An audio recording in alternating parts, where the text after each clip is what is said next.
صل على محمد وآل محمد.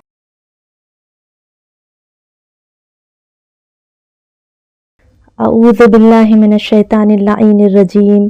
بسم اللہ الرحمن الرحیم. الحمد للہ رب العالمین. الصلاۃ والسلام علی اشرف الانبیاء والمرسلین سیدنا و نبینا و حبیب قلوبنا و طبیب نفوسنا مولانا ابی القاسم محمد. اللہم صل علی محمد و آل محمد وعجل فرجہم. اما بعد فقد قال اللہ تعالی و تبارک فی کتابہ المبین و فرقان الحمید و هو اصدق الصادقین و قولہ الحق. بسم اللہ الرحمن الرحیم. هل يستوي الذین یعلمون والذین لا یعلمون. اللہم صل علی محمد و آل محمد وعجل فرجہم. محترم ناظرین، السلام علیکم ورحمۃ اللہ وبرکاتہ. امپورٹنس آف ایجوکیشن کے سلسلے میں سلسلہ درس کی یہ ایک اور کڑی جو آپ کے سامنے پیش کرنے جا رہے ہیں کہ اسلام نے علم کو کتنی اہمیت دی ہے اور علم حاصل کرنے کو کتنا زیادہ امپورٹنس دیا ہے. ایجوکیشن کی کیا اہمیت ہے اسلام میں. اور حدیثوں سے روایتوں سے پتہ چلتا ہے کہ یقیناً علم حاصل کرنے کی بہت زیادہ اہمیت ہے اور بہت زیادہ افضلیت ہے، بہت زیادہ فضیلت ہے. بہت سارے افراد ایسا سوچتے ہیں کہ علم حاصل کرنے سے ہمیں کیا فائدہ ہوگا، اور بہت سارے ایسے افراد ہیں کہ جو فاسق و فاجر ہیں یا جن کے پاس اتنا زیادہ علم نہیں ہے، پھر بھی ان کے پاس بہت زیادہ دولت ہے، دنیاوی مال و متاع ہے. تو ہم علم حاصل کر رہے ہیں، اب ہم کو کیا ملے گا؟ تو مثلا ایک عالم دین نے ایک دفعہ پروردگار عالم کی بارگاہ میں شکایت کی کہ اس زمانے کا جو بادشاہ تھا تو اس کا ایک باز تھا جو کہ اڑ گیا. بادشاہوں کے اس طرح کے بھی شوق ہوا کرتے تھے، تو وہ اس کا بہت ہی فیوریٹ باز تھا جو کہ اڑ گیا. اور دیکھیے پرانے زمانے میں بھی ایسا ہوتا تھا کہ احمقوں کے ہاتھوں میں حکومتیں چلی جایا کرتی تھیں، اور بہت سارے حکومتی عہدیدار ایسے نظر آتے ہیں کہ جن کا آئی کیو لیول ایک عام انسان کے آئی کیو لیول سے بھی کم ہوتا ہے. تو جب اس کا باز اڑ گیا تو اس نے کہا کہ ایسا کرو کہ شہر کے چاروں اور اتنی لمبی لمبی دیواریں بنا دو کہ وہ باز اڑ کے شہر کے باہر نہ جا سکے. تو ان عالم دین نے پروردگار عالم کی بارگاہ میں شکایت کی کہ پروردگار، جو ایسے کم عقل افراد ہیں اس کو تو نے اتنی بڑی حکومت عطا کر دی، اتنی بڑی بادشاہت عطا کر دی ہے، اور ہم جو عالم ہیں یا جو علم حاصل کر رہے ہیں انہیں تو نے کچھ بھی عطا نہیں کیا. مثلا ہمارے پاس کچھ بھی نہیں ہے، ہم فاقے کر رہے ہیں، یا ہمارے پاس اتنا پیسہ نہیں ہے. تو حکایتوں میں ملتا ہے کہ پروردگار عالم کی طرف سے ان عالم کو کہا گیا کہ اس بادشاہ کی تمام تر بادشاہت، اس کی تمام تر جہالت کے ساتھ تمہیں دے دی جاتی ہے، اور تمہارا تمام علم تمہارے فقر کے ساتھ اس بادشاہ کو دے دیتے ہیں. کیا یہ بات تمہیں قبول ہے؟ تو جیسے ہی پروردگار عالم کی جانب سے یہ بات کہی گئی تو وہ عالم کپ کپا گئے. انہوں نے کہا نہیں پروردگار، مجھے ایسی جہالت کے ساتھ بادشاہت بھی نہیں چاہیے. تو ہم خود غور و فکر کریں کہ اگر دنیاوی مال و متاع کسی عالم کے ہاتھ نہیں بھی آتا تو کتنی بڑی دولت اس کے پاس ہے. اور علم کی ویلیو اور قیمت کیا ہے، اس کی ویلیو اور قیمت کا صحیح طور پہ پتہ ہونا چاہیے. ہمارے ایک عالم گزرے ہیں، یہی انڈیا کے ہیں، جن کا نام علامہ عزیز شان حیدر جوادی صاحب. اتنا کام کر کے گئے ہیں سوسائٹی کے لیے، معاشرے کے لیے، کہ معاشرے کے اندر لوگوں کے دلوں میں یہ آج بھی زندہ ہیں. یہ کہا کرتے تھے کہ ایک عالم دین اپنی اچیومنٹ ایک عام آدمی کے سامنے کیا بیان کرے. اگر وہ کہے گا کہ مثلا میں نے اتنی کتابیں لکھی ہیں تو عوام تو ایک کتاب پڑھنے کو تیار نہیں، اسے اس بات کی اہمیت کا اندازہ ہی نہیں ہے کہ کتابوں کی کیا اہمیت ہوتی ہے۔ اگر وہ کہے مثلا کہ ہم نے اتنے مدرسے میں اتنے بچوں کو پڑھایا ہے، تو ایک عام آدمی کہے گا کہ کون سی بڑی بات ہے، وہی الف زبر آ بے زبر با تے زبر دا پڑھایا ہوگا۔ یعنی کیا بتائے وہ اپنی اہمیت لوگوں کے سامنے؟ تو وہ کہتے ہیں کہ عالم اپنی اچیومنٹ کیا بتائے، کیونکہ ایک عالم جو اپنی اچیومنٹ بتائے گا عام لوگوں کو اس کی اہمیت پتہ ہی نہیں ہے۔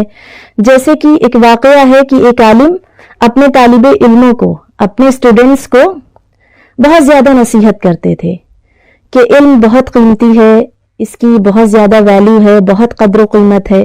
تو ایک دفعہ ایک اسٹوڈنٹ تھا، طالب علم تھا، جس کا جوتا پھٹ گیا۔ اب اس کے پاس پیسے نہیں تھے، تو وہ اپنے پھٹے ہوئے جوتے کو لے کر موچی کے پاس گیا اور موچی سے کہا کہ میرے یہ جوتے سل دو، اور میرے پاس پیسے نہیں ہیں، اس کے بدلے میں تمہیں 3-4 فقہی احکام سکھا دوں گا۔ تو وہ موچی نے کہا جاؤ جاؤ بھاگو یہاں سے، اور مجھے پیسے ہی چاہیے اور اپنا علم تم اپنے پاس رکھو۔ تو وہ طالب علم پھر سے اپنے استاد کے پاس آیا اور اس نے کہا کہ آپ تو کہا کرتے ہیں کہ علم بہت زیادہ قدر و قیمت رکھتا ہے، بہت زیادہ قیمتی ہے، بہت زیادہ ویلیو رکھتا ہے۔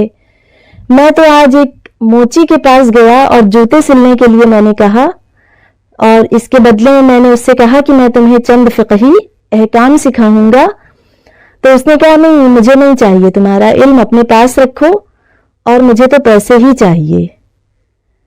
تو ان استاد نے اپنے اس شاگرد کو، طالب علم کو، ایک بیش قیمتی موتی دیا اور کہا کہ جاؤ اب اس کی قیمت سبزی منڈی میں پتہ کر کے آؤ۔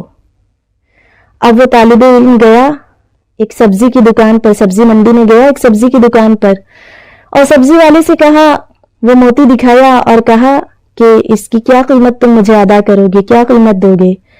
تو اس سبزی والے نے کہا کہ یہ جو نیمبو پڑے ہوئے ہیں، لیمن، اس میں سے 3-4 نیمبو تم اٹھا لو، بس یہی میں اس کی قیمت دے سکتا ہوں۔ اب وہ طالب علم پھر سے ریٹرن آیا اپنے استاد کے پاس اور کہا کہ وہ سبزی والا کہہ رہا تھا کہ بس 3-4 نیمبو جو پڑے ہوئے ہیں یہی اس کی قیمت ہے۔ تو ان استاد نے کہا کہ اب جاؤ اور جا کر سونار کی دکان پر یعنی جوہری کے پاس جا کر اس کی قیمت پتہ کرو۔ اب وہ اسٹوڈنٹ آیا ایک سونار کی دکان پر اور وہ جو بیش قیمتی موتی تھا اس کے پاس، وہ موتی اسے دیا اور کہا کہ اس کی کیا قیمت ہے، اس کی کیا ویلیو ہے۔ تو اس سونار نے کہا کہ اسے چیک کیا، اس موتی کو چیک کرنے کے بعد بتایا کہ یہ موتی اتنا قیمتی ہے کہ اگر میں اپنی دکان کا تمام تر سونا بھی تمہیں دے دوں تو اس کی قیمت ادا نہیں ہو سکتی۔ اب پھر سے وہ اسٹوڈنٹ اپنے استاد کے پاس آیا اور کہا کہ وہ سونار تو کہہ رہا تھا کہ یہ اتنا بیش قیمتی موتی ہے کہ اگر اپنی دکان کا میں تمام تر سونا بھی تمہیں دے دوں تب بھی اس کی قیمت ادا نہیں ہو سکتی۔ اب انہوں نے کہا کہ اب تمہیں پتہ چلا کہ ہر چیز کی قیمت اس کی منڈی میں لگتی ہے۔ اگر موتی سیم تھا لیکن یہی موتی جب تم سبزی کی دکان پر لے کر گئے تو اس نے اس کی قیمت کیا لگائی؟ 3-4 نیمبوؤں کے برابر، اور جب تم اسے جوہری کے پاس لے کر گئے، سونار کے پاس لے کر گئے، تو اس نے بتایا کہ میں اگر اپنی دکان کا تمام تر سونا بھی دے دوں تو اس کی قیمت ادا نہیں ہو سکتی۔ لہٰذا جس طرح موتی کی قیمت جوہری بتا سکتا ہے یا سونار کی دکان پر لگتی ہے، سبزی منڈی میں نہیں، اسی طرح علم دین کی قیمت بھی کوئی ایک عام انسان نہیں لگا سکتا، بلکہ اس کی قیمت اللہ کی منڈی میں لگتی ہے، اللہ کی بارگاہ میں لگتی ہے۔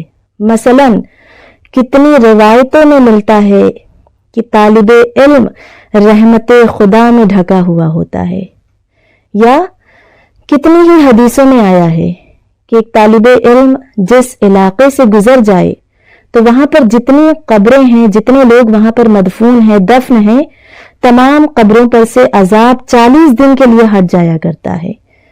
یعنی اتنی زیادہ فضیلت ہے علم حاصل کرنے کی اور ایک طالب علم کی۔ یہاں تک کہ روایتوں میں آیا ہے کہ طالب علم جب گھر سے نکلتا ہے تو فرشتے اپنے پروں کو اس کے قدموں کے نیچے بچھا دیا کرتے ہیں۔ عام افراد کہاں اس بات کو پا سکتے ہیں؟ یہ جو اتنا بڑا مقام ہے، یہ تو اللہ کی منڈی میں اللہ نے قیمت لگائی ہوئی ہے۔ لہٰذا جو طالب علم ہیں یا جو عالم ہیں وہ اداس نہ ہو، مایوس نہ ہو کہ عام انسان کی نگاہ میں ہماری کوئی ویلیو نہیں ہے، ہماری کوئی قدر و قیمت نہیں ہے۔ اصل میں اللہ کی بارگاہ میں علم دین حاصل کرنے والا یا علم حاصل کرنے والا بہت زیادہ قدر و قیمت رکھتا ہے۔ تو اب جو عالم یا عالمہ یا طالب علم ہیں وہ انفیریورٹی کمپلیکس فیل نہ کریں کہ معاشرے میں تو میری کوئی قدر و قیمت نہیں ہے۔